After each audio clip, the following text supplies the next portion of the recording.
Сәлеметсіздер ме балалар? Бүгінгі сабағымыздың тақырыбы бір санмен амалдар орындау. Сабағымыздың мақсаты бір санмен амалдар орындауды үйрену. Нөмірі 1 мысал. Өрнектердің мәнін өсу ретіне қарай орналастырып, мақалды құрастырып, мақалдың мағынасын қалай түсінесің? Ең бірінші берілген өрнектердің мәнін табайық. Солардан шыққан мәндерді өсу ретімен орналастырамыз. 27 мен 3-дің бөліндісі 9-ға тең.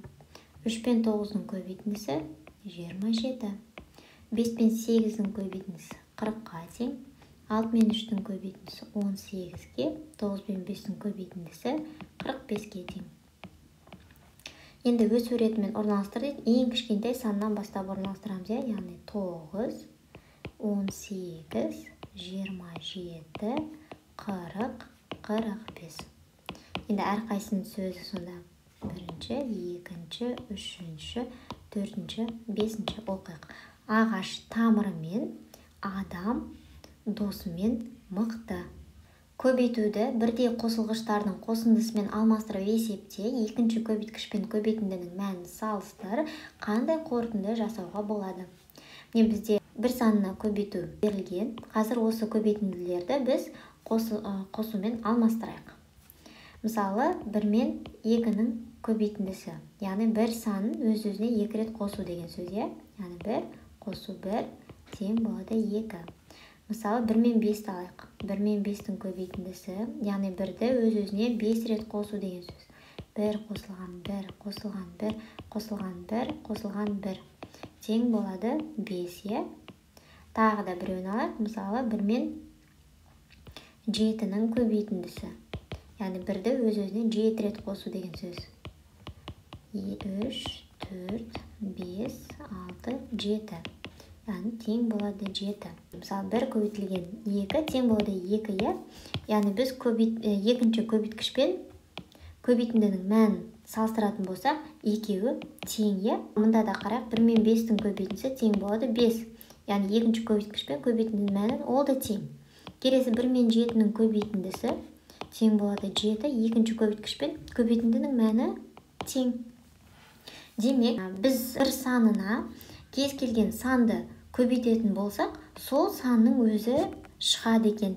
Егер де ереже түрінде алатын болсақ, кез келген санды бірге көбейтетін болсақ, сол санның өзі шығады. Немесе 1-ді кез келген санға көбейтетін болсақ, сол санның өзі шығады.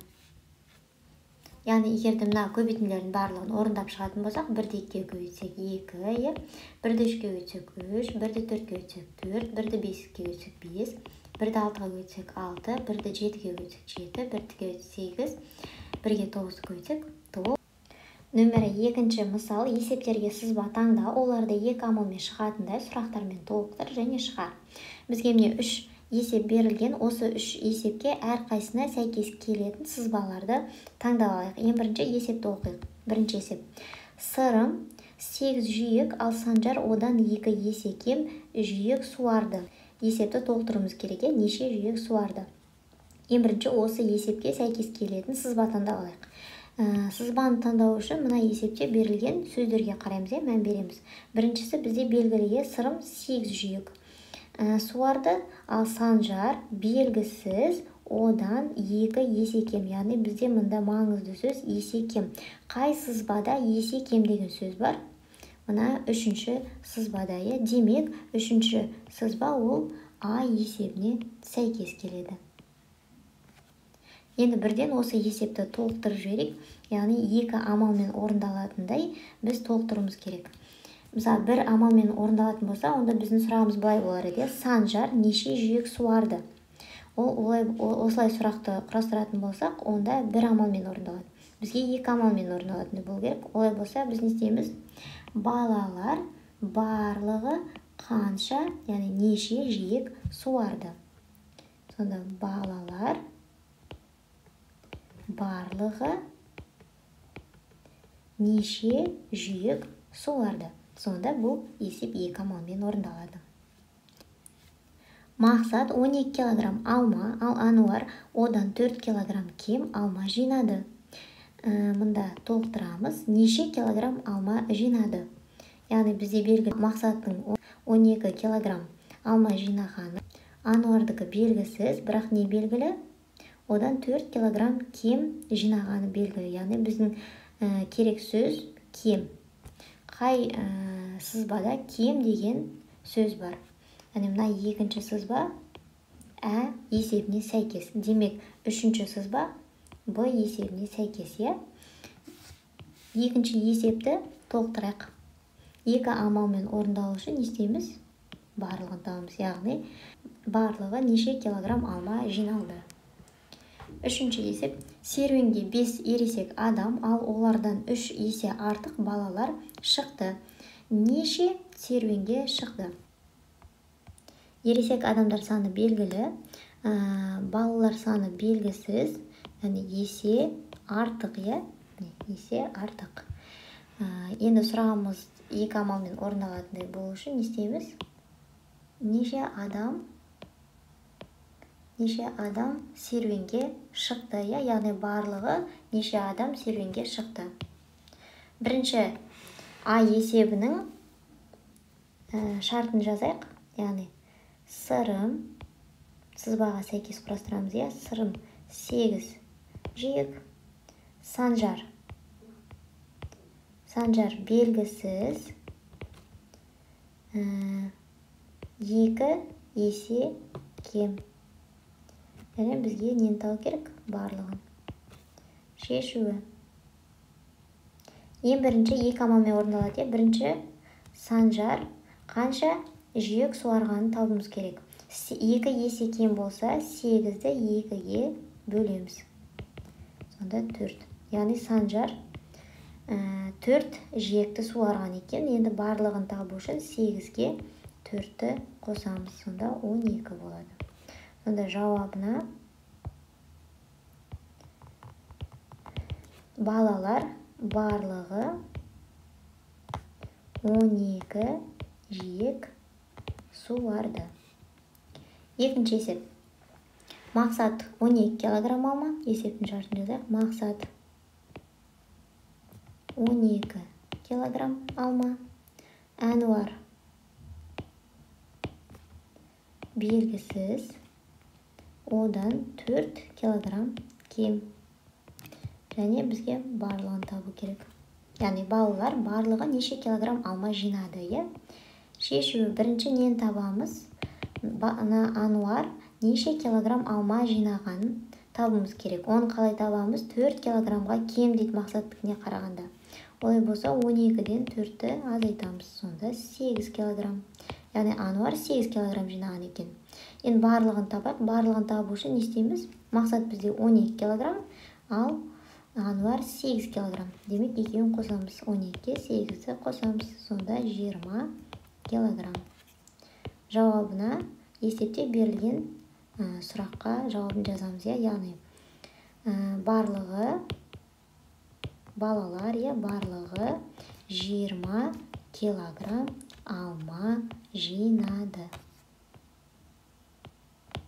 Енді үшінші есепті дәл осылай шығарамыз, Бірінші қанша балалар келген тауып аламыз, содан кейін барлығын табамыз.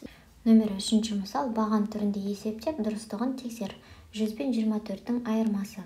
Біз 0-ден 4-ті азайта алмаймыз, Жандағы 0-ден де ештеңке сұрай алмаймыз. Сондықтан біз 1 жүздіктен сұраймыз. 1 жүздік өзінен кейінгі 0-ге, яғни 100 береді. Ал ол 100 өзінен кейінгі 0-ге 1 ондық береді. 1 ондық берген кезде мұнда қанша қалады? 90, яғни 9 ондық қалады. Енді 10-нан 4-ті азайтамыз. 6, 9-дан 2-ні азайтамыз. 7. 1 жүздікті біз беріп тастағамыз, мұнда түк қалмады. Сонда 100 пен 24-тің айырмасы 76-ға тең. Тексерейік. Азайтуды қосумен тексереміз. 76-ға 24-ті қосамыз. 6-ға 4-ті қосам 10, 0-ін жазам 1-і ойда. 7-ге 2-ні қосам 9, ойымдағымен 1, ойымда біреу бар. Ойымдағымен 10 болады.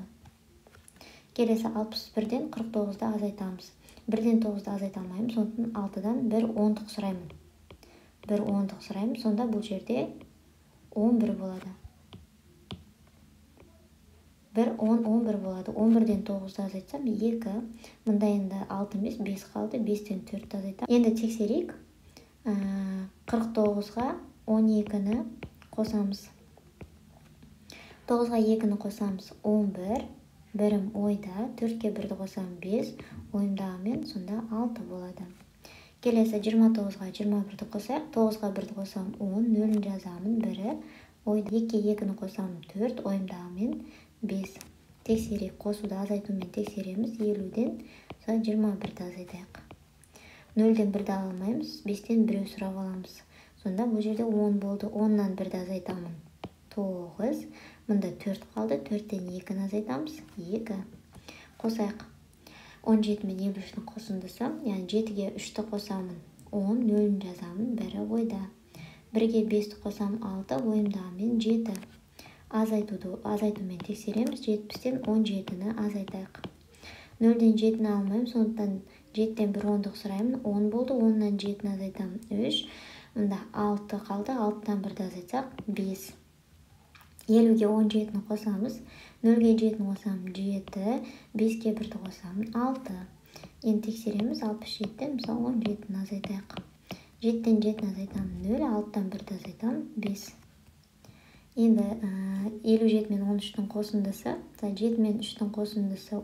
0-ін жазамын. 1-і ойда. 5-ке 1-ді қосамын. 6. Ойымдағымен 7. Тексерейік. 70-тен 13-ті азайтамыз. 0-ден 3-ті алмаймын. 7-тен 1 10-дық сұраймын. 10 болды. 10-нан 3-ті азайтамын. 7. Мұнда 6 қалды. 6.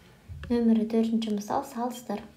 21 мен 19-ның айырмасын 10 мен 5-тің бөліндісімен салыстырайық. 21-ден 19-ды азайтсақ 2 болады.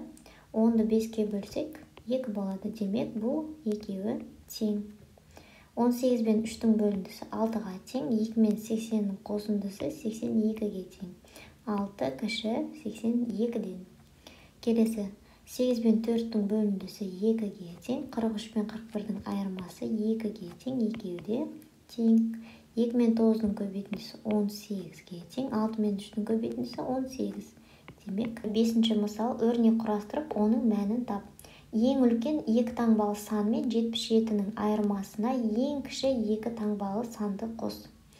Ең үлкен 2 таңбалы сан ол бізде 99, 99 бен 77-ның айырмасына ең кіші 2 таңбалы сан ол бізде 10. Яғни 10-ды қосамыз. 99-дан 77-ні азайтсақ 22 болады. 22-ге 10-ды қоссақ 32. Өрнектердің мәнін тап. Әріпті өрнек берілген. Мұнда 15 қосылған А алынған 13. Мұндағы А бізде 5-ге тең, 10-ға тең және 30-ға тең.